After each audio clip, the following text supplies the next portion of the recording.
कोविड-19 में लॉकडाउन के चलते जरूरतमंदों की मदद हो और सरकार पर वित्तीय बोझ न पड़े, इसके लिए तहसील कल्याण अधिकारी सुंदरनगर विक्रांत जग्गा ने एक विशेष प्लान तैयार कर प्रधानमंत्री नरेंद्र मोदी को भेजा है। इसमें उन्होंने बताया कि बैंक अपनी शाखा में खाते वाले सरकारी कर्मचारियों को 10 से 50 हजार का एडवांस फंड दें और हर महीने उसके वेतन से बिना ब्याज पैसा 1 से 20 किश्तों में काटा जाए। इसके लिए अगर स्वेच्छा से 1 लाख कर्मचारी आगे आए तो 500 करोड़ की राशि इकट्ठा होगी। इस पैसे से वे लोग अपने आसपास के 25 परिवारों को 2000 का भी राशन दे तो जरूरतमंदों का पेट भी भरेगा और सरकार पर वित्तीय बोझ भी नहीं पड़ेगा।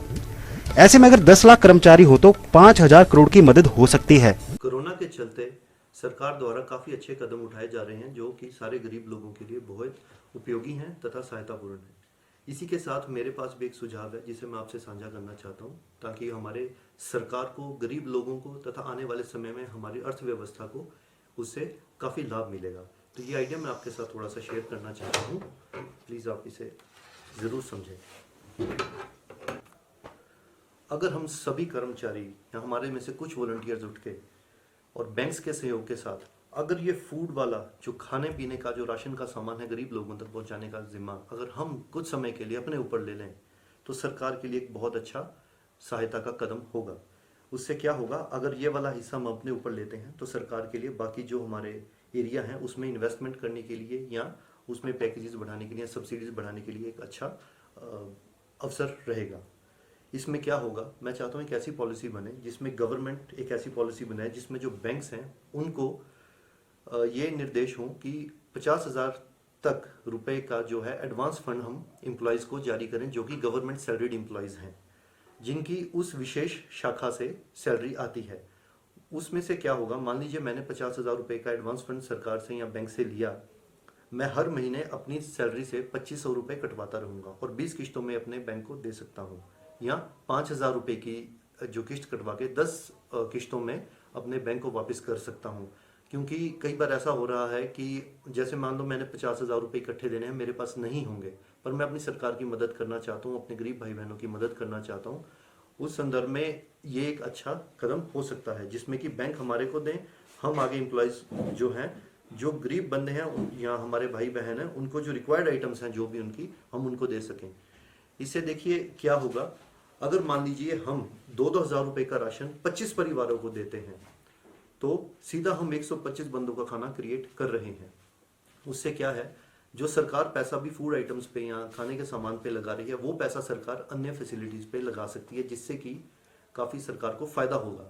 और आने वाले समय में भी मान लीजिए जैसे हमारे कुछ छोटे माइक्रो इंडस्ट्रीज़ हैं, छोटी इंडस्ट्रीज़ हैं, या जो घरेलू स्तर पे जो इंडस्ट्रीज़ हैं जैसे वो आजकल लॉकडाउन के चलते बंद करनी पड़ रही हैं, उन लोगों की एक तो महीने का राशन पहुंचाने से ही उनकी सहायता हो जाएगी तथा उसके उपरांत जो आने वाले समय में हमारे अर्थव्यवस्था को एक झटका लगे उससे भी हम बच सकते हैं। मान लीजिए 1 लाख लोग 50-50 हज़ार रुपये का हम वॉलंटियर आके गवर्नमेंट एम्प्लॉयज़ 1 लाख रुपए का लोन हम 1 लाख एम्प्लॉयज़ 50-50 हज़ार रुपये का हम लोन लेते हैं और उसको वापस करते हैं बैंक्स में। देखिए उसमें क्या है, 500 करोड़ रुपए हम इकट्ठा एकदम कर सकते हैं। अगर मान लीजिए इसको और विस्तृत किया जाता है स्कीम को, तो अगर मान लो प्राइवेट एम्प्लॉयज़ भी इसमें इंक्लूड होते हैं या पेंशनर्स भी इंक्लूड होते हैं तो 10 लाख एम्प्लॉयज़ हो गए, तो कहाँ जाती है बात, 5,000 करोड़। मान लीजिए ऐसा हम करते हैं तो सबसे बड़ी बात इसमें यह है कि सरकार ने हमें पैसा दिया, उससे क्या होगा, हमने गरीबों की मदद की और वो पैसा बैंक्स को हमने लौटा दिया, वो एक साइकिल बनेगा। बैंक्स ने एम्प्लॉयज़ को दिया, एम्प्लॉयज़ बैंक को वापस दे रहे हैं, ये पैसा कहीं डूबने नहीं वाला। और बैंक इसमें सबसे बड़ी बात है, जैसे हम सैलरीड एम्प्लॉयज़ होंगे या गवर्नमेंट एम्प्लॉयज़ हैं, हमारी सैलरी उस विशेष शाखा में जा रही है, तो ये ना तो नॉन परफॉर्मिंग एसेट होगा बैंक के लिए और ना ही ये बैड डेब्ट साबित हो सकता है, क्योंकि जब गवर्नमेंट एम्प्लॉयज इसमें ले रहे हैं तो उसमें कोई ऐसी समस्या नहीं आएगी, उनकी सैलरी हर महीने उस शाखा में आएगी और वो उससे कटता जाएगा।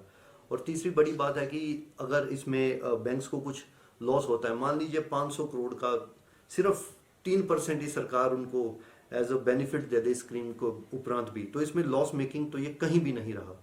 तो इसीलिए मेरा यही निवेदन है, आप जितने अधिक से अधिक हमारे एम्प्लॉयज़ हैं इसके साथ आप जुड़ें। अगर ये स्कीम अप्रूव होती है और सरकार से भी मेरा अनुरोध है स्कीम के ऊपर ज़रूर गौर करें। आप इसको छोटी भी कर सकते हैं, 10,000 रुपये की राशि 5 लाख एम्प्लॉय भी लेते हैं तो भी हमारे पास 500 करोड़ का फंड इकट्ठा होता है। तो ज़रूरी नहीं है कि हम 50,000 के रखें, इससे मिलती जुलती हम इसे थोड़े कम अमाउंट की भी रख सकते हैं। देखिए इसमें फ़ायदे बहुत रहेंगे हमारे सरकार को। एक तो जो बर्डन है मौजूदा समय में वो एकदम से घट जाएगा सरकार से, कि जो अपने खाने और ऐसी आइटम्स पे लगाना था। बड़े ऑर्गेनाइज तरीके से ये स्कीम है। एक लाइन डिपार्टमेंट है, उसके पास लिस्ट है इन गरीब परिवारों की, और जो पे करने वाला है वो उस चैनल से पे करेगा और बैंक को उसकी रिपोर्टिंग हो जाएगी। और मैं उम्मीद करता हूँ कि ये स्कीम पूरे देश भर में लागू हो और सेंट्रल और स्टेट दोनों गवर्नमेंट एम्प्लॉयज़ के लिए ये बने। और मैं उम्मीद करता हूँ इतने ज़्यादा हमारे पास एम्प्लॉयज़ हैं पूरे हिंदुस्तान में, तो उसमें से मात्र 1 लाख वॉलंटियर्स तो ज़रूर आएंगे। धन्यवाद। दिव्य हिमाचल टीवी के लिए सुंदरनगर से जसवीर सिंह की रिपोर्ट।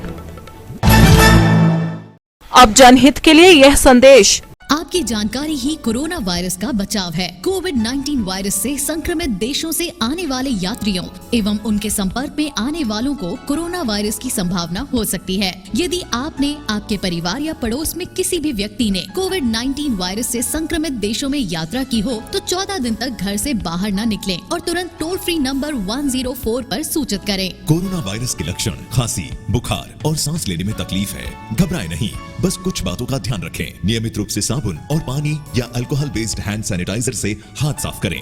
खांसते या छींकते समय नाक और मुंह कोहनी से ढकें अथवा रुमाल और टिश्यू से ढकें।